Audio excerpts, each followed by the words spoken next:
بسم اللہ الرحمن الرحیم۔ کل کی تعلیم میں بات آ چکی ہے کہ رسول اللہ صلی اللہ علیہ وسلم غار حرا میں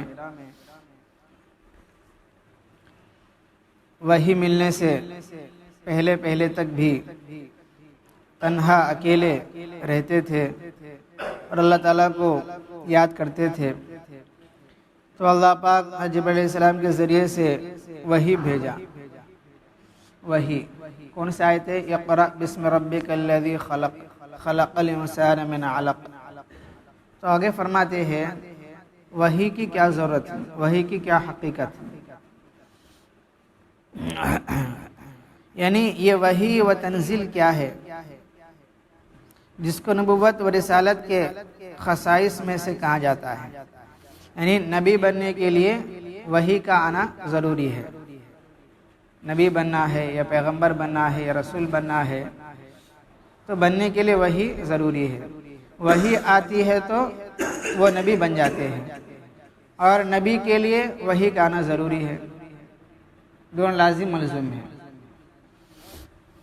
یہ منصب نبوت و رسالت کیا شے ہے جس کو وحی و تنزیل کے ساتھ اتنا گہرا اور قریبی تعلق ہے کہ منطقی اصطلاح میں لازم و ملزوم کہا جا سکتا ہے۔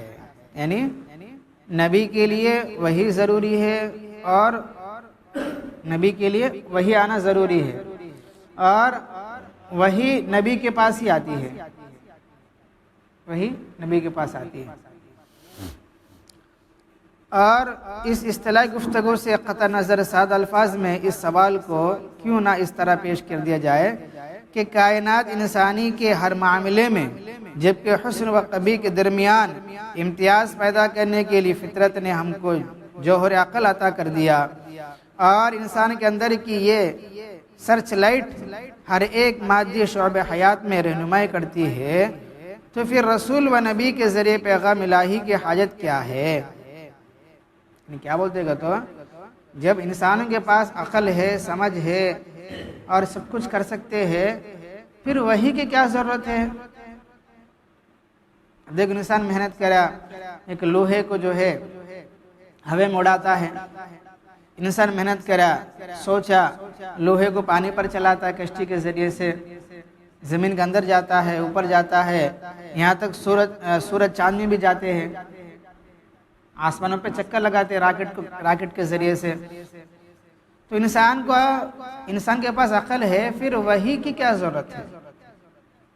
انسان سب کچھ کر سکتا ہے، گاڑیاں بنایا، گھر بنا لیتا ہے، بڑے بڑے برجیں بناتا ہے، بڑی بڑی چیزوں کو پیدا کر لیتا ہے، الیکٹرانک چیزیں بناتا ہے، نئے نئے چیزوں کی ایجاد کرتا ہے، تو پھر اس کو وحی کی کیا ضرورت ہے؟ اور اس کا جواب دیتے ہیں عالم روحانیت کے مسائل معرفت الہی کے حصول میں تنہا عقل ہی کیوں کافی نہیں ہو سکتی؟ یعنی ہماری روح کی اصلاح کے واسطے ہمارے پاس عقل ہے نا، وہ عقل سے چمک کاما کہیں ہوتے نہیں۔ یہی وہ سوال ہے جس کے حل ہو جانے پر وحی اور نبوت دونوں کی حقیقت بھی خود بخود واضح ہو سکتی ہے۔ یعنی جب وحی کی کیا ضرورت ہے، نبوت کی کیا ضرورت ہے، جب یہ دو چیز سمجھ میں آئیں گے تو سب کچھ سمجھ میں آئے گا۔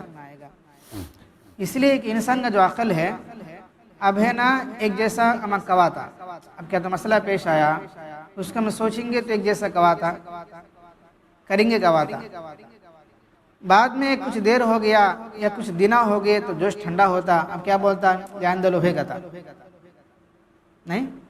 اب کیا تو لڑی باتا ہوئی ہے تو گرم پہ ہے، تو کوئی تیسرا آدمی آیا اور اس کو کھینچ کے باہر لایا، ارے چھوڑ دا بول کے، لڑی ہوتا ہے تو اب جو ہے اس کو نیچے لایا یا اس کو دور لے گیا تو اس کا غصہ ہلکا ہلکا ٹھنڈا ہوتا، ایک دن دو دن ایک مہینہ گزر جانے کے بعد پھر ماحول ہو جاتا ہے۔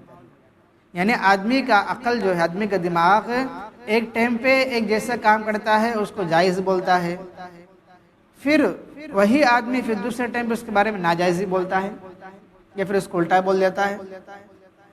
تو آدمی کا عقل ہمیشہ ایک جیسا رہتا نہیں، آدمی کا دماغ ہمیشہ ایک جیسا رہتا نہیں.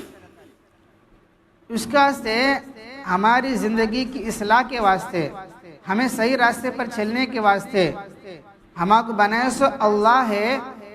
تو تنہا عقل ہوندو یا صحت ہوندو یا ہمارا سوچ ہوندو یہ ہماری رہنمائی کے واسطے کافی نہیں ہوتے ہیں. کوئی بہترین گاڑی بنایا، کوئی بہترین گاڑی بنایا، اب جو ہے اس کے ساتھ کیا کرتا ہے، ایک کتاب بھی دیتا ہے، دیکھو اس گاڑی کو ایسا چلانا ہے، ایسا چلائیں گے تو فائدہ ہوتا. اب آدمی جو ہے اس کو اپنی مرضی سے چلاتا ہے گاڑی کو، تو گاڑی کے جو فائدے ہیں وہ ہمیں آتے نہیں ہے، یا پھر گاڑی خراب ہو جاتی ہے. ویسے ہی موبائل فون ہے، تو اس کو کیسے استعمال کرنا وہ معلوم ہونا ضروری ہے. اس کے ساتھ کتاب بھی دیتے ہیں، دیکھو فون کیسے استعمال کرنا، یہ ہے تو یہ کرنا یا سب بھی کرنا. اب کتاب میں کیسا ہے کہ اس کے برابر ہمیں فون کا استعمال کریں گے تو اس فون سے ہمیں فائدہ اٹھا سکتے ہیں. اگر ویسے نہیں سر کہ اپنی مرضی سے فون چلائیں گے تو فون سے جو فائدہ ہونا ہے وہ فائدہ ہوتا نہیں ہے، الٹا فون خراب ہو جاتا ہے. ویسا جو اللہ نے ہمیں پیدا کیا ہے، عقل دیا ہے، سمجھ دیا ہے، اب ہمیں اپنے اعتبار سے کام کریں گے تو نقصان میں ہو جائیں گے. تو اللہ پاک ہماری رہنمائی کے واسطے، ہمیں صحیح راستے پر چلنے کے واسطے، ہمیں کیسا چلے تو کامیاب ہو سکتے اور ہمیں کیسا چلے تو ناکام ہوتے، یہ سارے باتیں ہم آپ کو معلوم کرانے کے واسطے اللہ پاک وحی کے ذریعے سے قرآن کو اتارا ہے. قرآن ہمارے لیے ایک رہنما ہے، ہدی للمتقین ہدی للناس. جیسا گاڑی کے لیے ایک کاپی، ایک بک دیتے ہیں، اور فون کے واسطے ایک بک دیتے ہیں، اس کے برابر اس کو چلائیں گے تو فائدہ ہوتا ہے. ویسا جو اللہ پاک ہمیں پیدا کر کے چھوڑے نہیں ہے، بلکہ ہر زمانے میں پیغمبروں کو بھیج کر کہ ان پر کتابوں کو نازل کر کر وہ نبی اس کتاب کے ذریعے سے لوگوں کو سمجھاتے تھے، اے لوگو اگر تم ایسا کریں گے تو اللہ آپ سے راضی ہو جائیں گے، اگر ایسا کریں گے تو اللہ ناراض ہوں گے، یہ چیزیں کھاؤ، یہ چیزیں چھوڑو، ایسا بولو، ایسا بولنا کو، میاں بیوی ایسا رہنا ہے، بھائی بھائی ایسا رہنا ہے، ماں باپ ایسا رہنا ہے، پڑوسیوں ایسا رہنا ہے، معاملات ایسے کرنا ہے، ہمارا اخلاق ایسے ہونا ہے. ہر چیز کو کھول کھول کر نبی کہ اللہ تعالیٰ کی طرف سے اس کتاب کو پڑھ کر لوگوں کو سمجھاتے تھا، لوگوں کو بتاتے تھا. سمجھ آ رہے بھائی؟ تو اس لیے وحی کی ہمیں ضرورت ہے، وحی کی ہمیں ضرورت ہے. اگر ہم پر مطلب ہمارے لیے کوئی کتاب نہیں ہوتی، کوئی بولنے والا نہیں ہوتا، ہر آدمی اپنا اپنا سوچ کے اعتبار سے کام کرے گا، آپس میں جھگڑے پیدا ہو جائیں گے، آپس میں جھگڑے پیدا ہو جائیں گے، آپس میں ایک نہیں ہوں گے، پھر درندے بن جائیں گے، پھر جانور بن جاتے ہیں مار لے کو. اگر کوئی شریعت نہیں ہوتی، کوئی طریقہ نہیں ہوتا، کوئی اچھا برا ایک سوسائٹی میں دیکھو یہ چیز ہے، یہ چیز ہے، ایسا کرنا ویسا کرنا، اگر کوئی ہمیں بتانے والا نہیں ہوگا تو آپس میں کیا ہوتا بھائی؟ جاہلانہ صفت پیدا ہوتی ہے.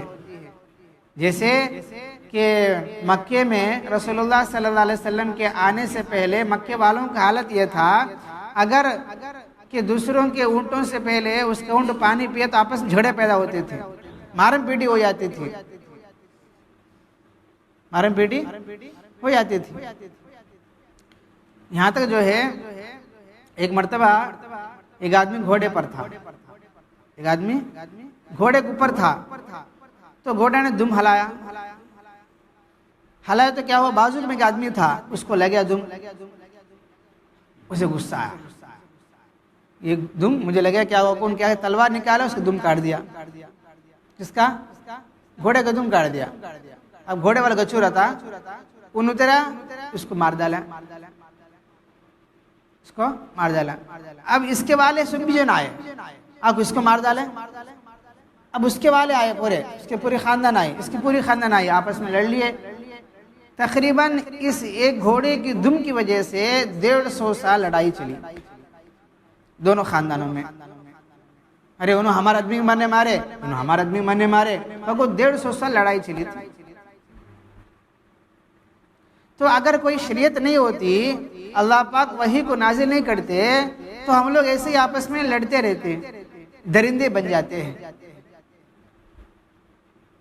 تو لوگوں کی اصلاح کے واسطے، لوگوں کو سمجھانے کے واسطے یہ اللہ نے جو مشن بنایا ہمیں، تو یہ مشن صحیح چلنے کے واسطے کہ ہمیں وحی کی ضرورت ہے، قرآن کی ضرورت ہے، نبیوں کی ضرورت ہے۔ ہمارے نبی آئے، لوگوں کو سمجھائے، چلو یہ جھگڑنا جاہلیت کی باتیں ہیں، جو معاف کرتا ہے ان سب سے بڑا ہے، جو معافی مانگتا ہے ان سب سے بڑا ہے، آپس میں بھائی بھائی بن کر رہو، المسلم اخو المسلم، مسلمان آپس میں بھائی بھائی ہے، مارنا کمال نہیں ہے، صبر کرنا کمال ہے، دوسروں کو پچھاڑنا کمال نہیں ہے، صبر کرنا، اپنے غصے کو پینا کمال ہے۔ اس طریقے سے اچھے اچھے باتوں کو کہ نبی اللہ کی طرف سے لوگوں کو سمجھائے، اور لوگ اپنے اندر کے جو غصہ ہے، جو حسد ہے، جو جلن ہے، جو کینہ ہے، اس کو ختم کر لیے، پھر آدمی آدمی بنتا، آدمی بنا۔ سے فرماتے ہیں کہ آدمی اب ہے نا ایک بات بولتا غصے میں، پھر جب ٹھنڈا ہو گیا پھر دوسری بات بولتا۔ اب جس چیز کو کریں گے بولا، پھر بعد میں اسی چیز کو نکو لگاتا، یا پھر اس وقت میں نکو لگایا، پھر بعد میں سوچ کر نہیں کرے تو اچھا رہتا کو بولتا۔ تو آدمی کا عقل ہمیشہ ایک جیسا رہتا نہیں ہے۔ اس کے واسطے کیا ہے، ہمیں صحیح راستے پر چلنے کے واسطے ہمارے کو وحی کی ضرورت ہے، قرآن کی ضرورت ہے، حدیثوں کی ضرورت ہے۔ ہم اس کی روشنی میں کام کریں گے تو ہمیں پھر بھٹکتے نہیں ہیں، سب ایک راستے پر آ جائیں گے، اور سب مل جل کر جو ہے زندگی گزارنے والے بن سکتے ہیں۔ اسی کو فرما رہے ہیں کہ تنہا عقل کافی نہیں ہے، انسان صحیح زندگی گزارنے کے واسطے تنہا عقل کافی نہیں ہے، اس کے واسطے وحی کی ضرورت پڑتی ہے۔ انشاءاللہ اور باتیں صبح کی تعلیم آئیں گے۔ اللہ تعالیٰ سے دعا ہے اللہ پاک ہم سب کو کہ صحیح راستے پر چلنے کی توفیق عطا فرمائے۔ الحمدللہ رب العالمین، اللہم انت السلام ومنک السلام، تبارکت یا ذا الجلال والاکرام، رب اعنی علی ذکرک وشکرک وحسن عبادتک، لا الہ الا اللہ وحدہ لا شریک لہ، لہ الملک ولہ الحمد وہو علی کل شیء قدیر، اللہم لا مانع لما اعطیت ولا معطی لما منعت ولا ينفع ذا الجد منک الجد، اصبحنا واصبح الملك لله رب العالمين، اللهم إنا نسألك الخير من هذا اليوم وفتحه ونصره ونوره وبركته وهداه، ونعوذ بك من شر ما فيه وشر ما بعده، سبحان ربك رب العزة عما يصفون، وسلام على المرسلين، الحمد لله رب العالمين۔